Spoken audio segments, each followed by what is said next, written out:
So to use or play Genshin Impact on your iPhone, you first of all have to install the game. So simply go to the Apple App Store and then go to the search function and then simply type Genshin Impact.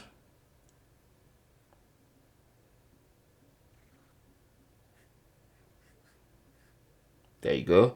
So from suggestions, tap on that. And this is exactly what you're looking for. Okay. So go ahead and tap on Get.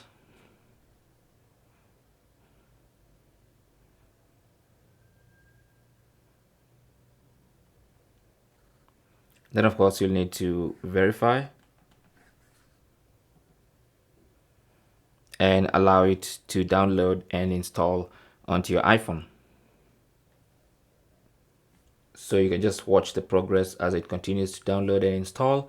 Once it's done, this little button will turn to open, or you should find the Genshin Impact icon on the iPhone right here. So as you can see, currently it's dark.